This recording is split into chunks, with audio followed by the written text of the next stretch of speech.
बिस्मिल्लाहिर्रहमानिर्रहीम।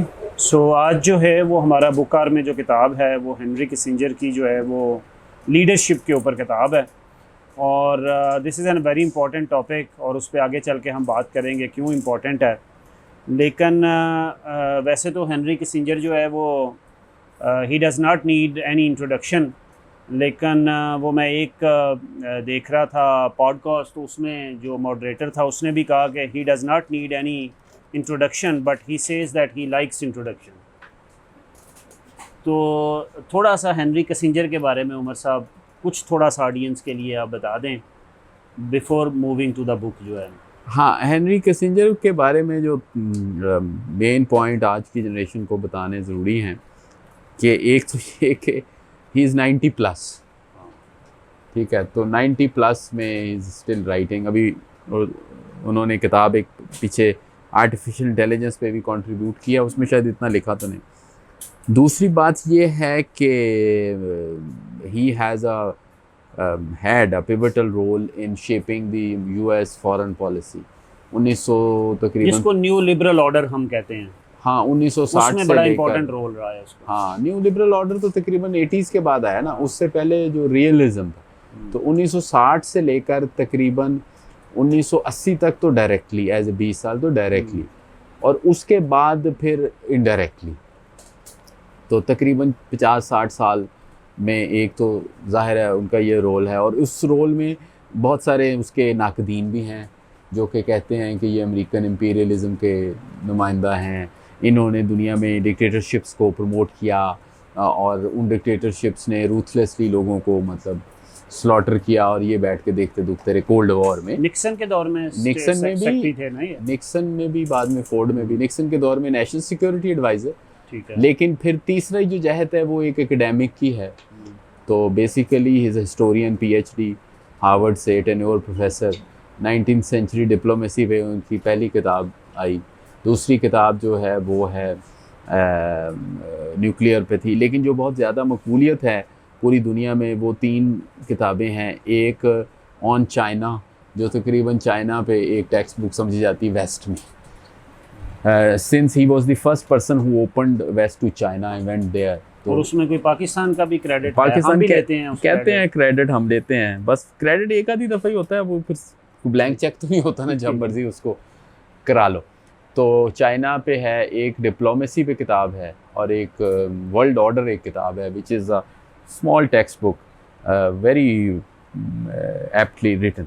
तो ये एक रोल है, और चौथा फिर रोल है which is kind of a celebrity statesman. So basically he was the first person who became really popular as a diplomat. तो जितने डिप्लोमेट अगर कोई हैं या स्टेट्समैन हैं वो उसको एमुलेट करते हैं कि वो jet setting, globe trotting kind of a thing. So एक बड़ी आपने इंपॉर्टेंट बात की है कि एज के इस हिस्से में हाँ स्कॉलरली प्रोडक्टिव है, स्कॉलरशिप के साथ एसोसिएशन है, नॉलेज के साथ। ये किताब उसने 2.5 साल में लिखी है, last 2.5 year he was working. जिक्र है हाँ। प्लस 90 हो के ये एसोसिएशन मैंने US में देखा है, और भी एकेडमिक्स इस एज में जाके they are still productive writing. तो वो जो कमिटमेंट है नॉलेज के साथ जो भी, वो इंस्पिरेशनल है। और उसमें ये जो हमारा वो है स्कॉलर लिंग्विस्टिक्स वाला, क्या नाम है उसका, चॉम्स्की। अब उसकी भी एज कितनी हो गई है? 80 से ऊपर है। 80 से ऊपर है, बट स्टिल मतलब ये है कि माइंड जो है वो प्रोडक्टिव है, और माइंड जो है वो अलर्ट है on the world issues. Anyhow let's move to the book.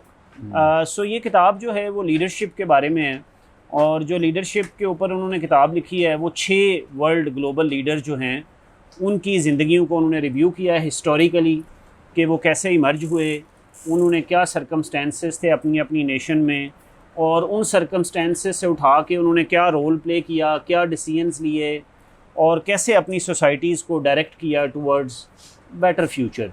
तो शुड वी स्टार्ट विद कि वो 6 लीडर कौन से हैं, उससे बात स्टार्ट करनी चाहिए, या उसका जो कॉन्सेप्ट है लीडरशिप है? हाँ, उस कॉन्सेप्ट के साथ कॉन्टेक्स्ट क्या है, बिकॉज ये सारे लोग जो हैं he comes with the personal experience. ठीक है। वो वैसे लिटरेचर को भी काफ़ी कोट करते हैं, किताबों को भी कोट करते हैं, लेकिन मोस्टली ये पर्सनल एक्सपीरियंस है। तो ये सारे लीडर जो हैं ये तकरीबन 1945 से लेकर 1990 के बीच के। बिल्कुल ठीक है। तो इसको वो वर्ल्ड वॉर 2 के बाद जो बाद के सिचुएशन हैं, और इसको वो कहता है कि second 30 year war and third 30 year war. तो second 30 year war is the first world war के बाद, और फिर उसके बाद कोल्ड वॉर। तो इस कॉन्टेक्स्ट में है। और दूसरा ये कि ये वो कॉन्टेक्स्ट है जिसमें डेवलपमेंट, सिक्योरिटी, इकोनॉमी और फ्रीडम, सो पॉलिटिक्स, सिक्योरिटी और दूसरी तरफ डेमोक्रेसी, इन तीनों का एक मिक्सचर है। कोल्ड वॉर ईरा भी था। हाँ, कोल्ड वॉर से थोड़ा सा पहले, हाँ ठीक है, सेकंड वर्ल्ड वॉर को शामिल करके। तो एक तरफ मुल्क थ्रेटन है, दूसरी तरफ तरक्की भी करनी है, तीसरी तरफ अंदरूनी खलफशार भी हैं। तो इस सारे कॉन्टेक्स्ट में वो इनकी शख्सियात को बयान करते हैं। ठीक है, तो वो 6 लीडर जो हैं उनके बारे में ये किताब बताते हैं, जो ग्लोबल लीडर्स हैं। और उनकी हर लीडर की एक स्ट्रेटजी है, लीडिंग स्ट्रेटजी है, और जो एक दूसरे से, हालांकि उसका ख्याल है कि वो डिफर भी करती है, हाँ, लेकिन सटल उसमें जो है ना सिमिलैरिटीज भी हैं। हाँ, जो सबसे बड़ी सिमिलैरिटी वो बताता है इन सारे लीडर में, and that is what he says कि लीडरशिप की करैक्टरिस्टिक्स क्या हैं। जो लीडर्स ये बात कर रहा है ग्लोबल लीडर के, तो वो कहता है कि लीडरशिप की वो 3 बातें बताता है। वो कहता है सबसे पहले लीडरशिप में ये कैपेबिलिटी होनी चाहिए कि वो करंट सिचुएशन को एनालाइज कर सके। हाँ जी, कि मेरी सोसाइटी जिसको मैंने लीड करना है, मेरी नेशन इस वक्त कहाँ खड़ी है। ठीक है, ठीक है, वो कहता है सबसे पहले ये वाला होना चाहिए। सेकंड कहता है कि उसके पास ये जो है वो कैपेबिलिटी होनी चाहिए कि वो जिस सिचुएशन में है उससे निकाल के बेटर फ्यूचर की तरफ क्या स्ट्रेटजी और एक्शन प्लान होगा वो डिवाइस कर सके। हाँ, विजन टाइप। ठीक है। तीसरी वो बात जो कहता है कि वो सिर्फ डिवाइस ना करे, वो उसकी निटिग्रिटीज़ भी देखे, माइक्रो डिटेल्स के मुताबिक अडेप्टेशन भी करे, और उसके अलावा अगर वो उसकी स्ट्रेटजी मेजॉरिटी से डिफ़र भी करती है जो उस वक्त सोसाइटी की डिमांड है, तो स्टिल वो फर्म जो है वो अपने स्टैंड्स के ऊपर खड़ा रहे, परसेवेरेंस के साथ और आगे बढ़े। तो मेरे ख्याल में ये 3 बातें उसने, what do you think about this analysis? हाँ, ये 3-4 चीज़ें थी बेसिकली। एक को माइंड की पावर कहेंगे, यानी एनालिसिस की। उसके बाद दूसरी कैरेक्टर की फॉर्म में आती है, यानी करेज की फॉर्म में, बोल्डनेस की फॉर्म में। और तीसरी जो है वो कैपेसिटी की फॉर्म में है कि जिसमें किसी चीज़ को इम्प्लीमेंट करना है। तो जो 6 लीडर्स हैं उसमें चार्ल्स डिगाल है, उसमें अनवर सादात है, हाँ, उसमें ली कुआन यू है, हाँ, उसमें मार्गरेट थेचर है, हाँ, उसमें निक्सन है, हाँ, और उसमें वो जो जर्मन है एडनर जो है। हाँ, तो ये 6 लीडर्स हैं, हाँ, जिनके बारे में वो बात लिखता है। हाँ। तो इन 6 में सबसे आपका पसंदीदा कौन सा है? एक्चुअली जो सबसे अच्छा लिखा गया है ना, अच्छा, और लोग पता था, वो डिगॉल पे लिखा है। हाँ, डिगॉल का जो मजमून है वो बहुत ही आला अच्छे तरीके से लिखा गया। ली कुआन यू के बारे में मैं ज़्यादा पढ़ना चाहता था, लेकिन उसमें कोई इतना ज़्यादा एनालिसिस नहीं आया। दूसरा नंबर पे जो अच्छा है वो अनवर सादात का है, क्योंकि अनवर सादात के बारे में हमें ज़्यादा कोई इन्फॉर्मेशन भी नहीं है, लेकिन होनी चाहिए, बिकॉज वो एक comparable country, Islamic country, conflict, ये वो। तो जो ज़्यादा मुझे पसंद आया वो अनवर सादात वाला और डिगॉल वाला है, और वो लिखा भी बड़ी तफसीली क्या है। थेचर का सबसे जो तवील है वो रिचर्ड निक्सन का है, जिसमें एक्चुअली कोई नई बात नहीं है, लेकिन मेरा ख्याल है वो किसिंजर सिर्फ लॉयल्टी की वजह से लिखी जा रहा है। निक्सन अमेरिकी सदर जो हैं उनमें काफ़ी मुतनाज़े हैसियत रखता है, लेकिन उसकी एसोसिएशन सबके साथ ही उसकी, हाँ, लेकिन उसने जो लोग चूज़ किए हैं जनरली वो हैं जिनके साथ उसने काम किया हुआ है। वो अपनी भी पर्सनल एनेक्डोट्स भी उनको बता रहा है। और एक वो बड़ी इंपॉर्टेंट बात, जो 2-3 इंपॉर्टेंट बातें भी लिखता है, वो कहता है कि ये लीडर जो इस लेवल का रोल जिसने प्ले करना हो, वो रीडिंग जो है उसके लिए बड़ा ज़रूरी है, बड़ा ज़रूरी है। वो कहता है कि अगर वो पढ़ते नहीं हैं तो वो कहता है पढ़ना क्यों ज़रूरी है। तो मुझे उसका बड़ा मज़ा आया। उसने कहा कि जो डिस्ट्रैक्शंस होती हैं सोसाइटी में, वो डिस्ट्रैक्शन जो है ना वो लीडर्स को एब्जॉर्ब कर लेती हैं, और the leaders need a discipline training of their mind. अगर उनके माइंड की डिसिप्लिन ट्रेनिंग नहीं हो रही है तो they won't be able to deliver.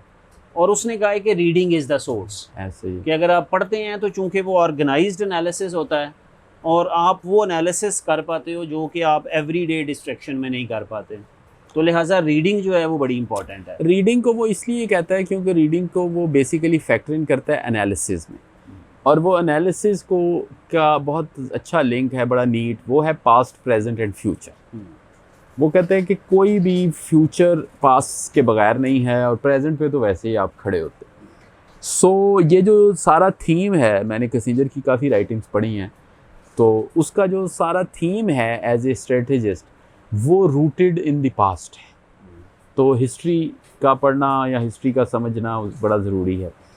और ये जो पास्ट, प्रेजेंट और फ्यूचर का लिंक है, ये लिंक रीडिंग और राइटिंग से इसको आप फाइन ट्यून कर सकते हैं, वरना आप कैसे लिंक बनाएंगे? अदरवाइज़ अगर आप पढ़ेंगे नहीं तो इस मीन्स कि आप सिर्फ प्रेजेंट में ऑपरेट कर रहे हैं। जाहिर है जो प्रेजेंट है वही है, क्योंकि पढ़ना is mostly about the things which have happened. इस पूरी सईद बुक बैंक में हज़ारों किताबों में से 99% किताबें एक्चुअली पास्ट के बारे में।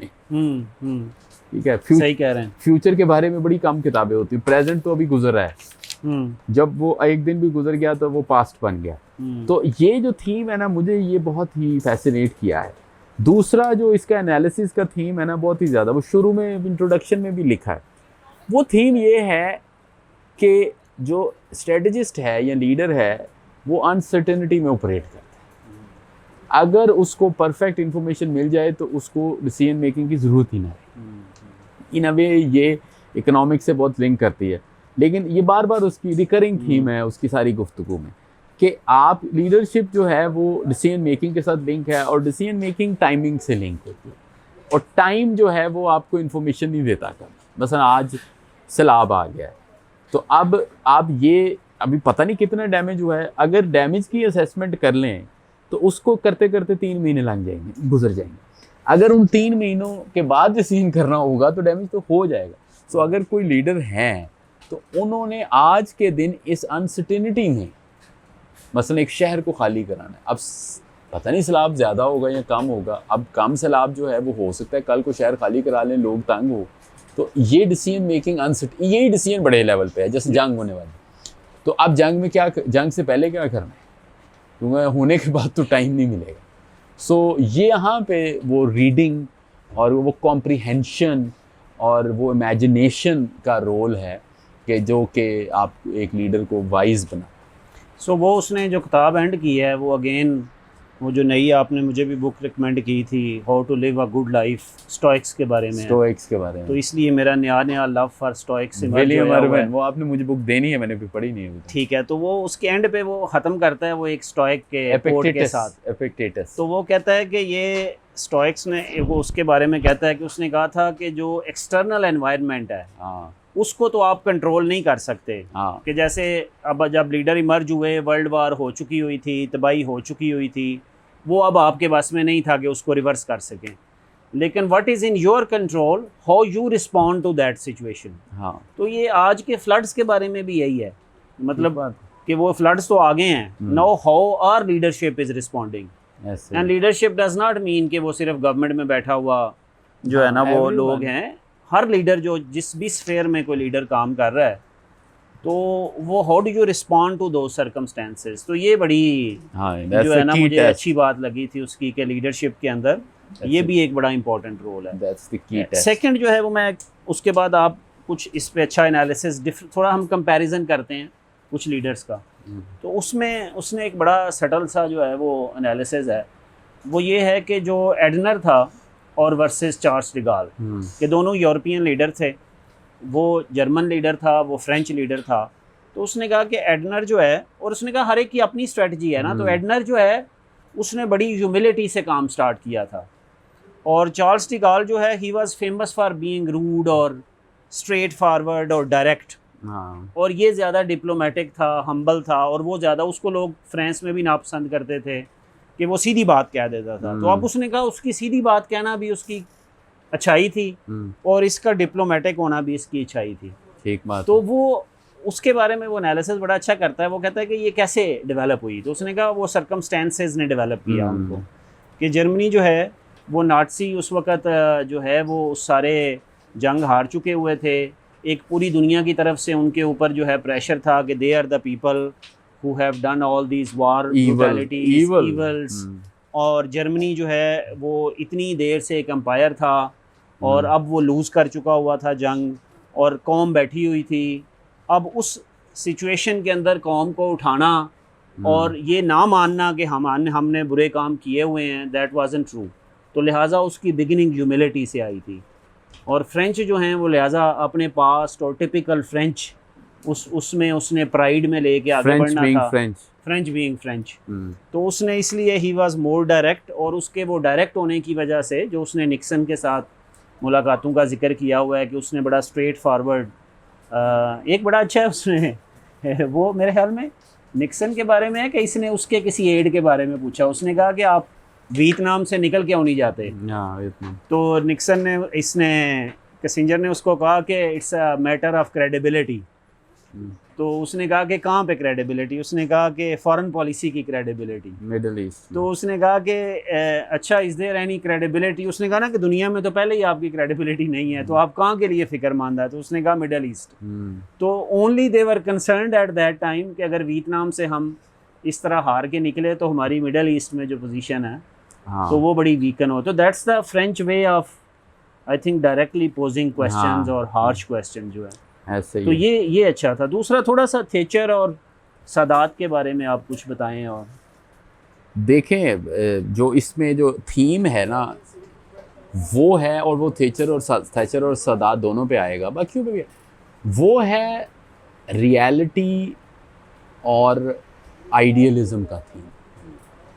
अब एक लीडर जो है वो रियलिटी में रहता है लेकिन आइडियल को स्ट्राइव करता है। ये दोनों बैलेंस, ये बड़ा इंपॉर्टेंट है। ये बैलेंस है सारा। लेकिन वो दोनों को नहीं छोड़ता। अगर वो सिर्फ रियलिज्म में रहे या रियलिटी में रहेगा ना तो वो सिर्फ डे टू डे काम करेगा। वो कहेगा अच्छा आज जो है ये मसला बन गया, इसको हल कर लो, अगले दिन ये मसला बन जाए। वो फायर फाइटिंग करेगा, ट्रांजैक्शनल होगा, शॉर्ट टर्म होगा। अगर लीडर सिर्फ आइडियलिज्म में रहेगा तो वो डिस्कार्ड हो जाएगा जल्दी, कुछ अचीव नहीं कर सकेगा, डिलीवर भी नहीं कर सकेगा, प्रॉमिसेस भी ज़्यादा करेगा, लंबा काम पे डाल देगा। तो लीडर जो हैं दोनों, थैचर और सादात, वो दोनों हैं जो कि अपनी रियलिटी में बहुत डीपली रूटेड हैं, टैक्टिक्स में रूटेड हैं, लेकिन उनके पास एक विजन है, एक लंबा विजन। तो आपने जैसे कहा, आपको हमें तो इतना अप्रिशिएट नहीं करते, जैसे थैचर जो है उसने अब हाइक को बड़े शौक से पढ़ा था। हाँ, फ्रेडरिक हाइक को डॉक्टर साहब बड़े शौक से पढ़ा उसने। पढ़ा भी है, उसकी सारी पॉलिसी मेकिंग इंटरनलाइज किया। इंस्टीट्यूट ऑफ इकोनॉमिक अफेयर जो कंजर्वेटिव वो सारा था। उसने कहा कि जी ये मेरा एक विजन है कि मैंने इधर लेके जाना।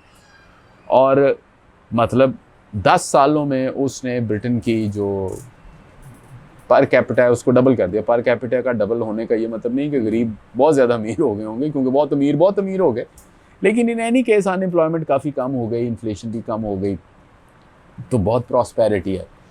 तो ये एक लॉन्गर विजन है। और लाइफ वाइज बड़ी सिंपल लाइफ उसने गुजारी है। हम उस पर वो ब्लेम तो लगाएंगे कि ये बिग कैपिटल को सर्व किया सारा कुछ, लेकिन हर personal life was very simple. नहीं वो शी वाजंट जो है ना वो तो अब अगर आप एक तरफ फ्रीडमैन की और दूसरी तरफ पिकेटी की लाइफ देखें तो वो दोनों की लाइफ भी सिंपल है। ठीक है, हालांकि दोनों की अल्टरनेट व्यूज होंगे।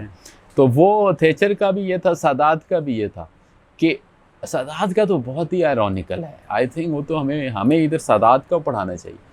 उसने पीस को अचीव करने के लिए जंग की स्पेशली। मेरा नहीं ख्याल कि कोई लीडर इतना बोल्ड हो सकता है। यानी उसको पता था कि मुझे पीस इज द सॉल्यूशन, लेकिन how to reach to that. लेकिन उसको पता था कि जो नेशन है उसको दो बातें चाहिए। जो एडवर्सरी है, इस केस में इजराइल, एडवर्सरी जो है वो निगोशिएशन टेबल पे आएगा नहीं जंग के बगैर, और जो कौम है उसको भी कॉन्फिडेंस नहीं मिलेगा जब तक जंग ना हुई। और उसने स्पेशली एक जंग की, उस जंग में 50-50 सा कोई मामला रहा, और उसके अगले ही महीने उसने पीस शुरू कर दी। सो ये एक बड़ा ही बोल्ड प्लान था। ये नहीं बंदा वरना जंग करता है तो बंदा कहता है अब जंगें तो जंगें ही होती है ना। हमने भी सुना कि जंग होती है 100 साल होती है, 1000 साल होती है। यहाँ पीस होता है तो बंदा कहता है यार पीस है, इतना बड़ा रिस्क लूँ, इतने बंदे मरेंगे, इतनी नुकसान होगा, इतना खर्चा होगा, रिस्क है, लेकिन उसने ऐसा प्रोग्राम, ऑल्दो उसमें से भी उसको आखिर में इतना फ़ायदा इसलिए हुआ कि ही वाज असैसिनेटेड, लेकिन just the share act of, और फिर सादात और थैचर दोनों का ये है कि both were very unassuming. Sadat was very unassuming, he सारी उम्र he was in shadows, he was like a 2IC staff officer, he was never known to be someone जिसका कोई कैरिज्मा हो। On the other hand Nasser जो था वो charismatic था, और actually Sadat achieved much more than Nasir.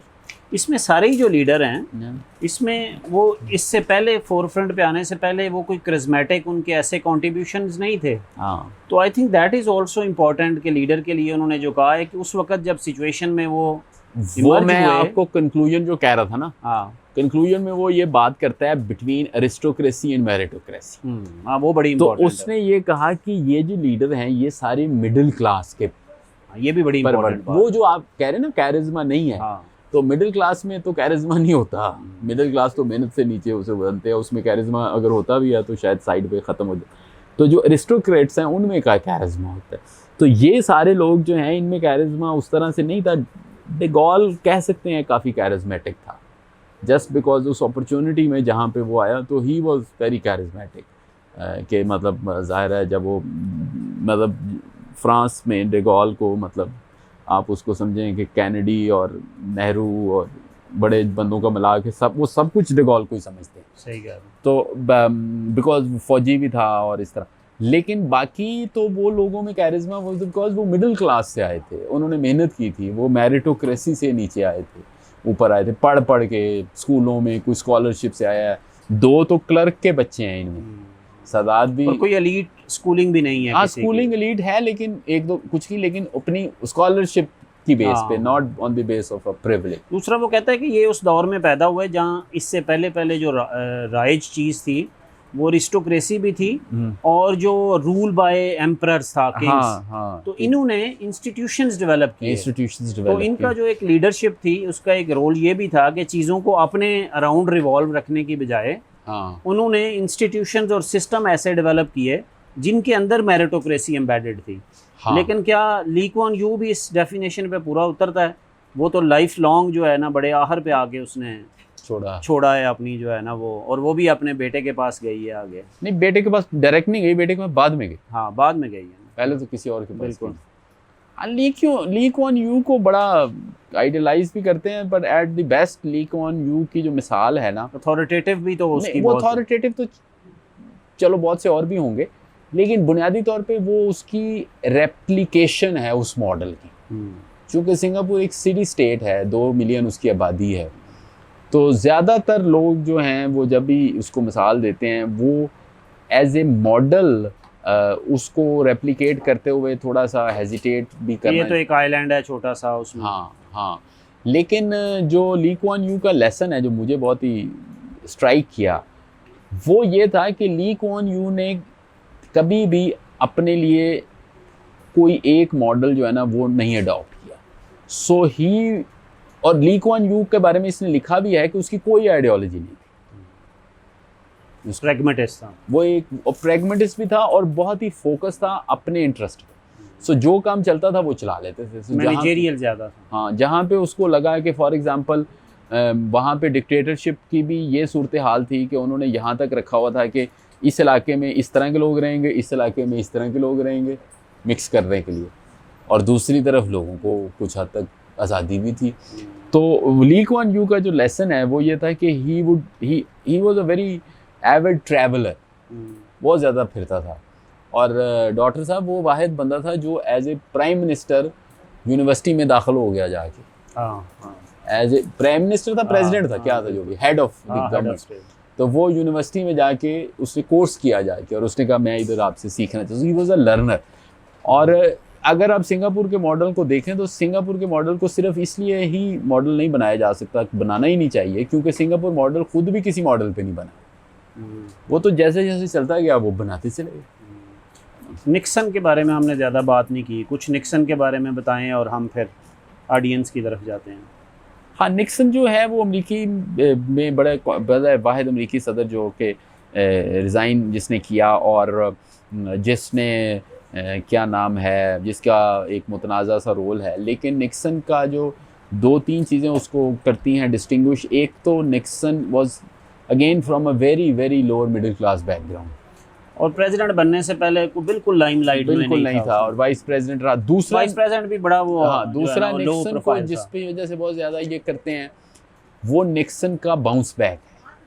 So for example Nixon जो था ना, वो 1960 का इलेक्शन हार गया नैरोली कैनेडी से, फिर 1962 का इलेक्शन फिर हार गया, और वो 6 साल विल्डरनेस में रहा। वो बाकियों पे भी वैसे अप्लाई होता है, मतलब एडनर 12 साल विल्डरनेस में रहा, डिगॉल 10-12 साल विल्डरनेस में रहा, जो जाना चाहिए wilderness में। जाना चाहिए। और फिर निक्सन जब निकला तो फिर वापस उसने एकेडमिकली अपने आप को वो किया रिसरेक्ट। और तीसरा निक्सन के बोल्ड डिसीजन अमूमन है, एक उसका बोल्ड डिसीजन था वियतनाम से विड्रॉ करने का, दूसरा चाइना के साथ ओपनिंग का, तीसरा इसी तरह मिडिल ईस्ट में। तो ये जो बोल्ड डिसीजन है, ये 3 बड़े उसके इसकी वजह से निक्सन हिस्ट्री में ये लोग कहते हैं कि उसका एक नाम है।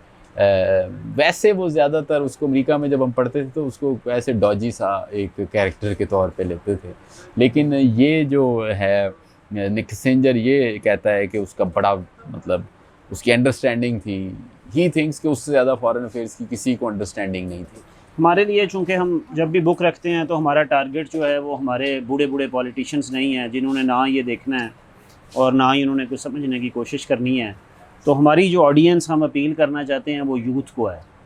तो any important thing, any message from this book कि अगर हम यंग अपने यूथ को कहें कि they want to become the next generation of leaders, तो what should they exercise based on the learning from this book? हाँ, मैंने अभी वैसे तो मुझे कोई इतना इंटरेस्ट नहीं है, अभी मैंने इसका एक छोटा सा पैसेज ट्वीट किया है, वो वैसे इसमें से निकाल के, वो वैसे निक्सन का ही है। तो उसने ये कहा है कि डेवलपिंग कंट्रीज़ का एक बहुत बड़ा मसला ये है कि उनके जो लीडर्स हैं उनमें रेटरिक ज़्यादा है और अमल कम है। और उसका जो दूसरी लाइन है वो बड़ी क्या हो सके पॉइंट है, वो है कि इसीलिए डेवलपिंग कंट्रीज़ में अक्सर लोग जब रात को सोते हैं तो उनके कान भरे हुए होते हैं और पेट खाली होते हैं। मेरा ख्याल है आप इससे बिल्कुल रिलेट करेंगे, एवरीवन कैन रिलेट कि वो जब लोग सोते हैं तो उनके कान भरे हुए हैं और पेट खाली। तो ये लेसन ये है कि 1, 3, 4 मेरा ख्याल है। एक तो ये कि सेंस ऑफ हिस्ट्री बहुत ज़रूरी है, दूसरी ये कि हम समझते हैं हमारा मुल्क क्राइसिस में है, आप इस मुल्कों की क्राइसिस तो चेक करें। यानी डिगॉल जो है उसके पास 4 साल मुल्क ही नहीं है। मतलब अल्लाह ताला का हम शुक्र करते हैं हमारे एडनर का देखें, नहीं जर्मनी का देखें तो जर्मनी तबाह हो गया, उसका फ्यूचर पूरी दुनिया की तरफ लेकिन से मैं एक फिर किस्म भी की कहूँगा लानतें कि पड़ रही आपका मुल्क ही नहीं, आप दूसरे मुल्क में सदर बन के बैठे हैं, आपका बंदे ही नहीं है, आप उसको देख। इवन 1980 में थेचर के दौर में लोगों को बिजली नहीं मिलती थी 2-2, 3-3 दिन।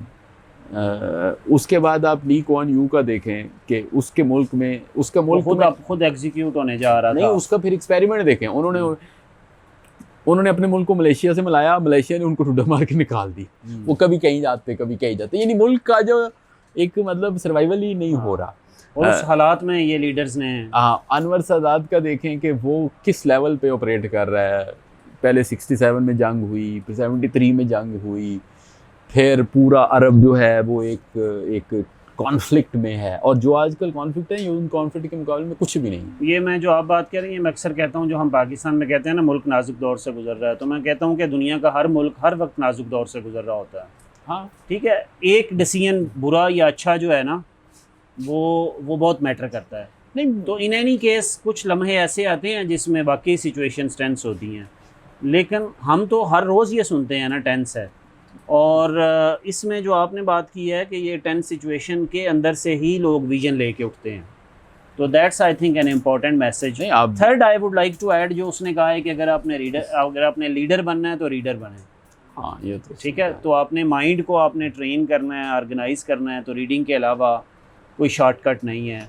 और चौथा सिर्फ ये ऐड करूँ, वो एंड पे डिस्कस भी करता है about social media and picture. तो वो यही कह रहा है कि इसमें प्रॉब्लम ये हो गई है कि जब आप सोशल मीडिया देख रहे हैं तो एसेंशियली आप पिक्चर से डील कर रहे हैं, ये उसकी टेक है। और जब आप पिक्चर से डील कर रहे हैं तो इसका मतलब ये है कि आप अपने दिमाग को कुछ ज़्यादा इस्तेमाल नहीं कर रहे। बिल्कुल ठीक है। तो क्योंकि पिक्चर जो है वो ज़्यादातर इमोशंस को अपील करती हैं, कॉग्निशन को नहीं करती। ये उसने वर्ड किया है, वो इसको कहता है कि social media is a visual medium, it is not a cognitive medium. तो उसका नुकसान ये हो रहा है कि लोग अपना वर्ल्ड व्यू जो है वो बड़ी जल्दी और बड़ी इमोशनली बना रहे हैं, जिसकी वजह से फिर वो मायूस भी जल्दी होंगे। बिकॉज पॉलिटिक्स में, स्टेट्समैनशिप में things move very very slowly. तो अब हम देख रहे हैं कि हमारे जो नौजवान हैं जो पॉलिटिकली अवेयर हैं काफ़ी, लेकिन जो कि अच्छी बात है कि वो अवेयर हैं, लेकिन उनकी जो अवेयरनेस है that is really really simplistic. उसके अंदर कोई उस तरह की डिबेट नहीं है। और अब मुझे तो ये अब आजकल आई रिफ्लेक्ट ऑन दैट कि ये हमारे नौजवानों ने बहुत ज़्यादा मायूस होना है, इसलिए कि कोई भी गवर्नमेंट में हो, जो गवर्नमेंट के चैलेंजेस हैं आजकल हमारी इकॉनमी के स्पेशली, वो बहुत ही यानी इनसरमाउंटेबल है। लेकिन वो पॉलिटिशियंस पहले वो जो आपने बात की थी ना, जो रियलिटी और विजन जो है उसके दरमियान लिंक जो है, हाँ वो लिंक, तो चूंकि वो लिंक जो हमारा लीडर है वो खुद ही वो लिंक मेंटेन नहीं करता ना कि रियलिटी कहाँ पे है और वो ख्वाब कौन से होते हैं, तो उसके लिए भी तो डिसइल्यूजनमेंट आ जाती है ना। हाँ, लेकिन ये है कि वो डिसइल्यूजनमेंट दोनों तरफ से ही है फिर। अब आप देखें कि जो थैचर है उसको उन्होंने बड़ा कहा कि आप नहीं कर रही। ये नहीं है कि आपने पब्लिक की हर बात मान लेनी होती है, लेकिन ये होता है कि कम से कम आपके ज़हन में ये आइडिया होता है कि अच्छा इस रास्ते पे मैं जाऊँगी तो इस तरफ जाऊँगा, इस रास्ते पे जाऊँगा तो मैं इस तरफ जाऊँगा। तो अब हमारे जो नौजवान हैं उनको एक ज़रूरत है एक मल्टी फेरियस किस्म की अंडरस्टैंडिंग की, जो ज़ाहिर है रीडिंग से आ सकती है, ऑब्जर्वेशन से आ सकती है, और ये भी समझने की ज़रूरत है। मैं ये पॉलिटिकल लीडरशिप की किताब है, मैं ये जो वीडियो देखेंगे कि जो पॉलिटिकल कंपटीशन है वो दोनों वो हर सूरत में बेनिफिशियल है।